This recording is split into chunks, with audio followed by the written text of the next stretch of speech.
All right, in this activity we did during class, I asked the students to do these problems on their own, and then we went over them. So for those of you taking this course online, you can download this file from the course website. It's called Intermolecular Forces Enrichment number 2. And if you just happen to be watching this video online without access to the actual file, you can pause the video, try these problems on your own, and then hit resume when you're ready to see the answers. So for each of these, I asked the students to identify the IMFs in each of the molecules. So here are problems 1 through 3. There is 4 through 7. Again, just pause, try it on your own, and then resume when you're ready. And there is 8 through 10. Pause, try it on your own, and resume when you're ready. Then there were 3 free response questions as well. So pause, try it on your own, and then resume the video when you're ready. All right, so let's go over these. Identify the intermolecular forces in each of the following molecules. Some are in skeleton notation, which is fine. So this first one has London forces because everything has London forces. And this also has dipole-dipole. And that comes from the carbonyl. Number 2 is nonpolar, so it's London only. Right, this is a nonpolar molecule. And number 3, London, obviously, because everything has London forces, even hydrogen gas has London forces. And this also has hydrogen bonding. And just a reminder that hydrogen bonding is not a chemical bond, right? It's not a covalent bond. It's a very strong dipole-dipole force is how we think of it. And the hydrogen bonding is coming from the OH. So those are the answers to 1 through 3. Now let's look at the next few.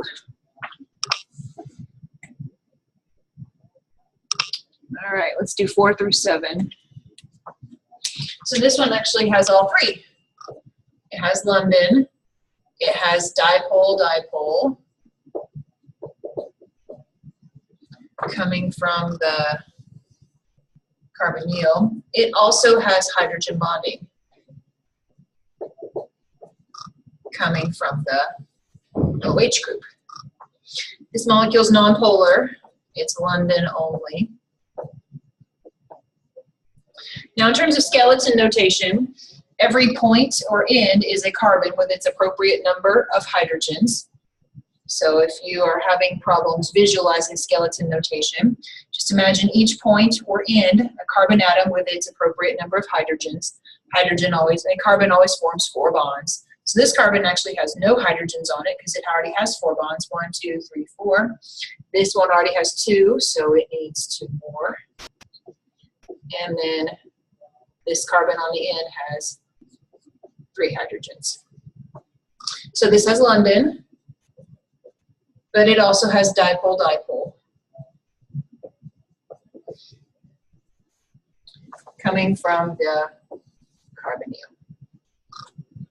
And notice these are the same. These molecules are the same because this is a carbon right here. This is a carbon with 2 hydrogens. And this is a carbon with 3 hydrogens. So CH3, CH2, and then C double bond OH, CH3, CH2, C double bond OH. We'll learn how to name this molecule. This is actually as a functional group. It's called a carboxylic acid. But these 2 are the same molecule. One's in skeleton, one is in condensed molecular. Right? So this is also the exact same answer as number 4 because it's the same molecule. London, dipole-dipole, and H bonding. And again, it's not the entire molecule that's capable of hydrogen bonding. It's just this portion right here. And for the dipole-dipole, it's this portion right here. All right. Let's look at the next set.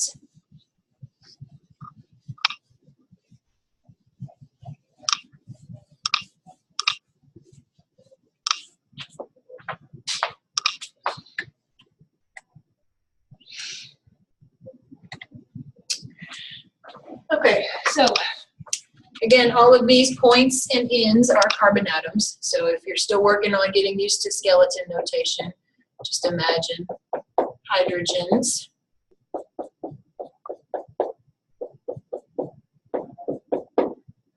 Carbons and hydrogens, right? So this is London, because everything is capable of London, and it's also, oops, not dipole-dipole, hydrogen bonding, coming from the OH group. In a ring is no different. Carbon, carbon, carbon, carbon, carbon. And then figuring out number of hydrogens. This one has no hydrogens because it already has 4 bonds. 1, 2, 3, 4. And then each one of these all have 2 hydrogens on them.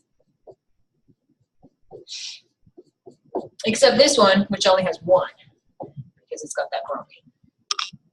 Okay, so this is London, and then dipole, dipole from the carbonyl. Now technically this bromine is going to have some electron density that'll pull away from the electron density of this carbon-bromine bond is polar. So I would even accept it if you called this dipole-dipole as well, but it's going to be weaker than this one.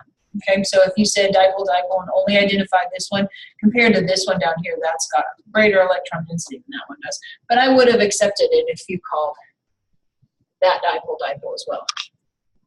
And then on the last one, filling in all the carbons, we'll learn how to name this molecule in our next class.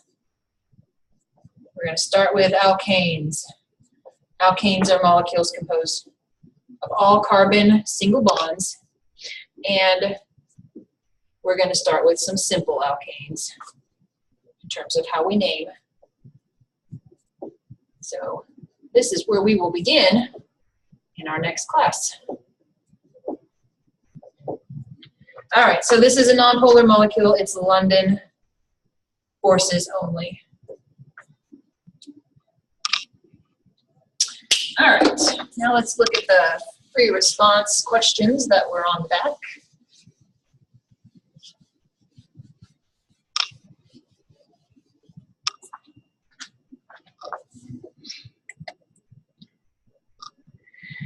Okay, is this molecule capable of hydrogen bonding? The answer is yes, yes. This piece right here, right? We haven't talked about this functional group yet, but we will later in the semester. It's an amine. NH2 is capable, right? Because we said NH, OH, and FH are the 2 bonds, the 3 bonds that we look for hydrogen bonding, right? So the rest of this not capable, this piece is capable. All right, is ethanol capable of dipole-dipole? We would actually say the answer here is no, okay, because this is capable of H bonding, and we say that H bonding is a special case of dipole-dipole. So it actually has its own category. Okay, so hydrogen bonding is a especially polar region where you've got a pretty high disparity between the 2 atoms. So we actually call hydrogen bonding its own thing, right? So in other words, if I asked you to list the IMFs, some students say this is hydrogen bonding and dipole-dipole, but it's not, okay? Because dipole-dipole implies that the electronegativity difference in the electron density difference is less than what you see here. All right, last question. You are given 2 molecule structures and asked to pick which one has the highest boiling point. What steps would you take in making this determination? Well, the first thing you would want to do is you'd want to look at size. Okay, size, molar mass, right? If one of them, let's just say, is, I don't know, 20 carbon, and the other is, let's just say, CH4. Obviously, the 20 carbon molecule it's going to win by default. Why? Because the London forces in 20 Cs is much, much greater than that in 1 carbon chain. Right, so even if this were, let's pretend it were CH3OH, even then, that's capable of hydrogen bonding. Well, congrats.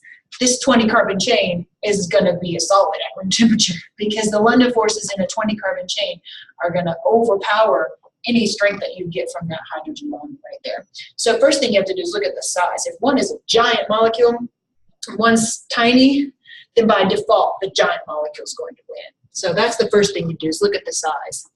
And then if comparable in size, assign IMFs to all molecules, right? And then if the one with the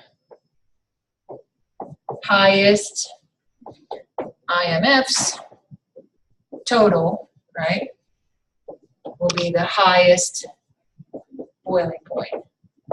So first thing you do is look at the size. If one's a giant and one's tiny, then obviously by default the giant one wins, just because the effect of those London forces is going to be so great. Even if the other one's got hydrogen bonding, if this one's a monster and this one's a shrimp, well, the monster's going to win. But if they're similar in size, then you want to assign intermolecular forces to everybody, and then the one with the highest net IMFs would be your winner. And so in the first IMFs enrichment we did, intermolecular forces enrichment number 1, we actually did something like this. There were questions on that assignment about this. I asked you to pick the molecule that would have the highest boiling point. So using these criteria, you can go back and double check on that. And then there are lots of other videos that I've posted and in the notes that talk about picking the molecule with a higher boiling point. So that's where we're going to stop for this enrichment.